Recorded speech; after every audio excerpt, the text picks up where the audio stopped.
AFA Today on AFR Talk, brought to you by the Penguins of the North Pole, dispensing their favorite little gift, very, very vapidly cold air coming to a city near you. In fact, 90% of the entirety of the United States is frozen today. 90% is under a freeze warning. And if you just saw that shot of Midtown Manhattan on your AFA channel screen, you probably think, hey, what's the big deal? It looks normal. No, it's not. It is quite chilly today. Kevin McCullough, glad to have you with us. 888-589-8840 if you want to chat with us. We're talking about the economics, because the situation in Washington, D.C. today is that while we're all freezing and trying to keep our teeth from chattering together, the mischief makers in D.C., they're all at it. So they advanced this bill out of the Senate to potentially extend unemployment benefits to a full 111 weeks total now. 111 weeks. There's 52 weeks in a single year. That's a long time to not have to look for work. Likewise, there's also a lot of debate about raising the minimum wage, and a listener named Millicent was very upset, not at me, because she thought it maybe have been me, but she sent me the email, but it may have been someone else, but I still felt the need to address her concern, because she said it's not Christian to not advocate for a raise in the minimum wage. That's the summary of what she's saying. It's not Christian to do that. Well, Millicent, is it more Christian to then put people on unemployment? Because that's what happens. There's no debating this. You raise the minimum wage, you're going to put some people out of work. Now, for those that still have their jobs, that's good, I guess. I'd rather employ more people. 888-589-8840, 888-589-8840. Let's go back to Louisiana, because we've got David holding on patiently there. David, welcome. You're up next. David, are you there? How you doing? Good. So glad you're with us. What's your thought?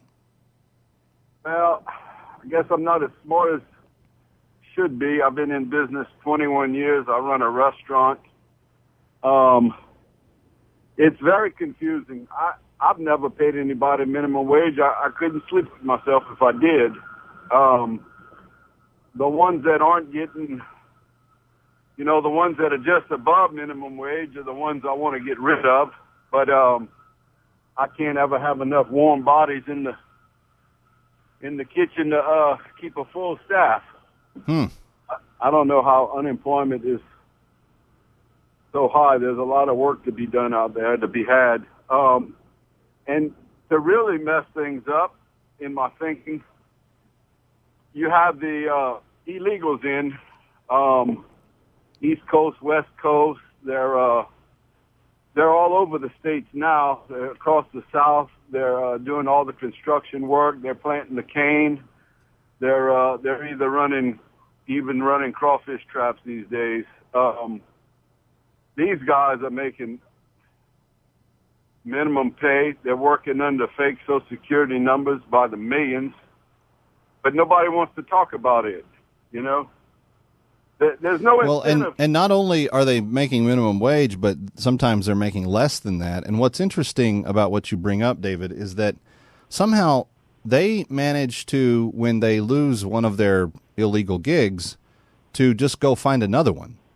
And they not only support their families here, but a lot of them are sending money back to their nations of origin. And I ask myself this question. If someone that doesn't even speak the language fluently, is not here legally, doesn't have all the resources of being born as an American, if they're able to find work, job after job after job, pay their bills, send money home. Now, admittedly, a lot of them are growing up in cramped quarters and stuff. I mean, it's not like, but if they can't American citizens apply as much determination to succeed financially as what we see evidenced there? I mean, is that really too much to ask? They cannot do it. They have no incentive to. Right, because we're going to offer them 26 weeks of unemployment. Here's a free check for 2 years and 2 months. Just take your sweet time, sweetie. Okay, that's a monster in itself. Let's talk Walmart and let's talk my business, okay? Minimum wage doesn't apply to me. Minimum wage doesn't apply to anybody I know that's in business except your big corps. So I think that's not being talked about. Well, but it's natural that it applies to them, David, because they have more employees. I mean, how many people do you have in your shop?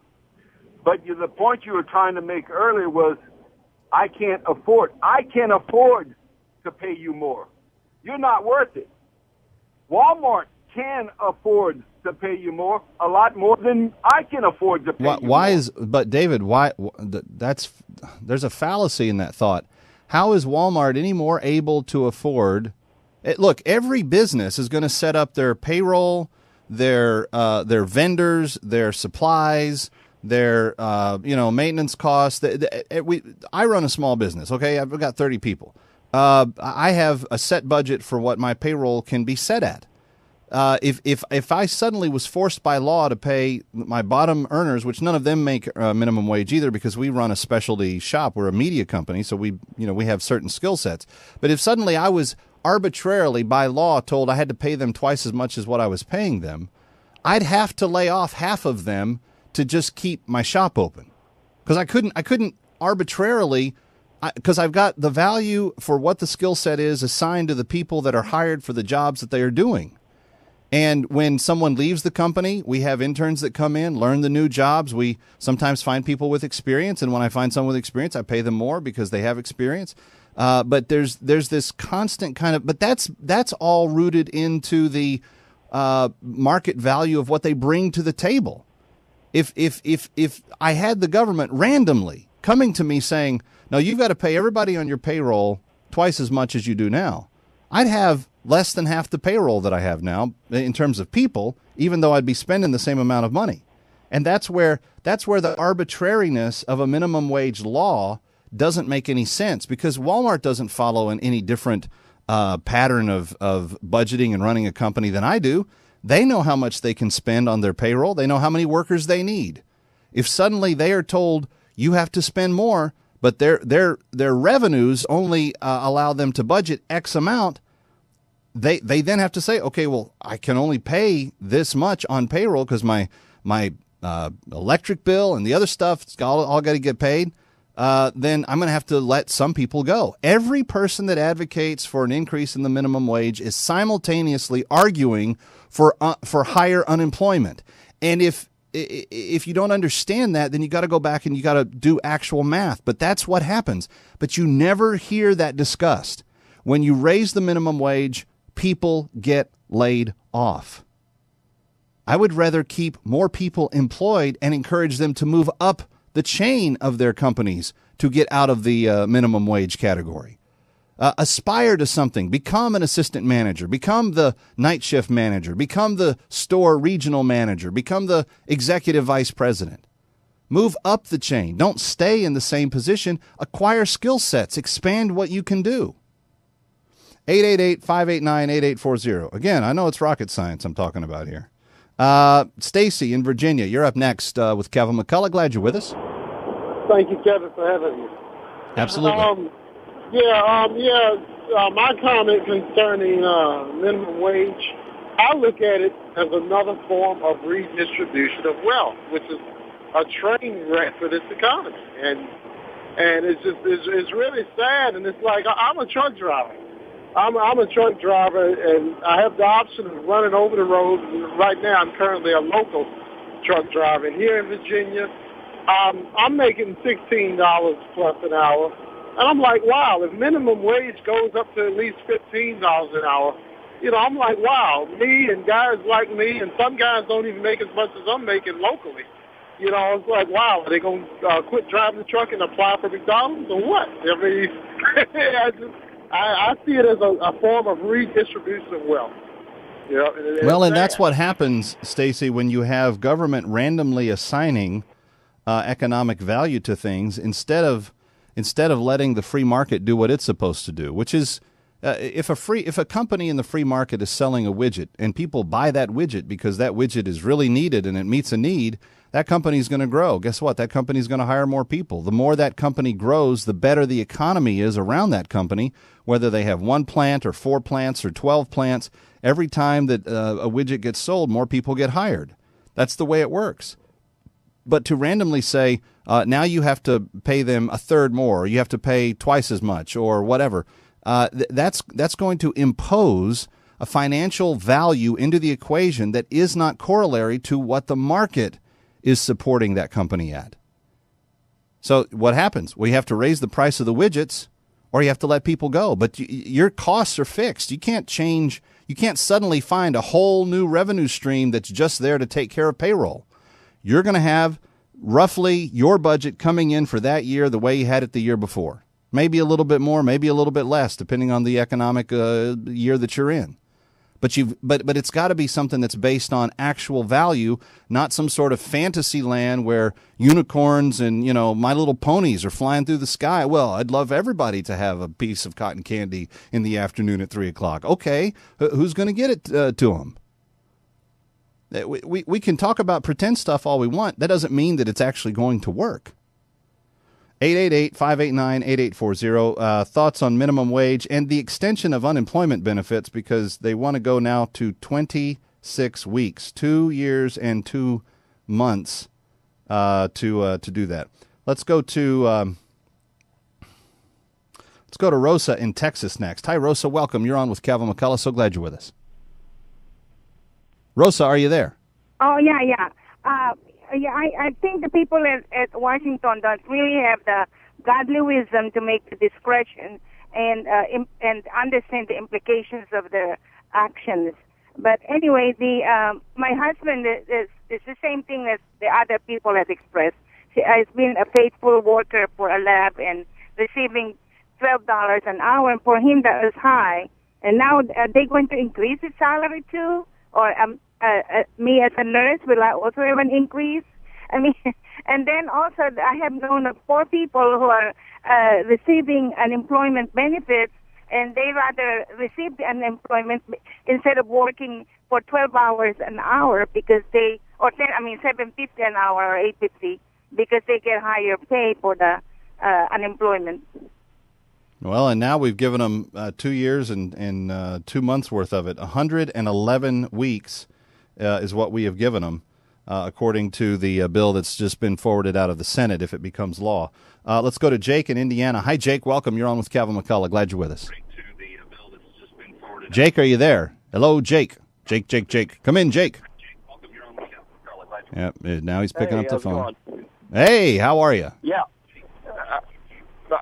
I'm here, I think. So go right ahead. Okay. Chilly. How about yourself?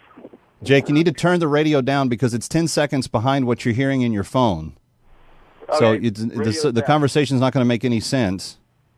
Okay. Okay. Now just listen through the phone. Okay. So what was your thought on this? What you said about increasing the minimum wage is going to increase unemployment as well. It has to. There's no way that it can't. If the minimum wage at a fast food restaurant, take your McDonald's or what have you, goes up to $10 an hour, naturally the cost of their product has to go up to make up for it. Right. So if I wanted to spend that much money at a fast food restaurant, I would just go to a sit-down restaurant. If I'm going to be spending that much money anyway. There's no good outcome for it, because if you raise the price of the goods or services, then you're putting that burden onto the customers, which will then lead to a decrease of customers. If you try to absorb the cost, you're going to have to let staffers go. So you're not going to run as probably an efficient system. Maybe you can trim 1 or 2 people out of the equation and still get just as much productivity. But at the end of the day, it's not a positive for anybody. Well, if you try to trim a couple of workers here and there and get the same productivity out of fewer people, you're going to have less happy workers. So that's true. You're going to have people quitting more often and stuff. And then when you were talking about so many illegals taking these jobs, how they can find these jobs time and time again, they're in fields like I work in construction, and most of the people my age and stuff, they don't want to do anything manual labor-wise. You know, most of them have gone to college and say, well, I've got this degree, so you have to pay me this much money because I have this degree. I don't have that degree yet, but if I do go to school and get a bachelor's degree and I can't find a job, I'm certainly not going to have any problems with falling back on construction. Yeah. To simply have a job. That makes total sense. Too many people are not willing to bow themselves, as they want to put it, to manual labor. And so greed has become so much a part of our culture. We have to have this life that we see on TV or that life or whatever, that we can't make do with what is enough anymore. It's not just greed either, Jake, and I appreciate the call. Thank you for the call. It's not just greed. There is a part of the American culture that also is not willing to live within its means. It's not just any one of these things. It's all of these combined. We live beyond our means. We're not wanting to take certain types of jobs. We don't care if our automatic increase puts someone else out of a job. We just want that pay raise. And then we want 111 weeks of pay for nothing. What does the Bible say about that? What was the Apostle Paul quick to say, not just to the average person, but to other ministers of the gospel? He said, don't you take money from the church. No man that doesn't work should not eat. There's not any man that doesn't work that should not eat. That's the biblical view. Anyway, some economic laws of nature that we dealt with today. I'm so glad that you've been with us. Kevin McCullough, thank you for being here. AFA Today on AFR Talk, and we're back tomorrow from the deep freeze that is New York. Take care. Happy global warming.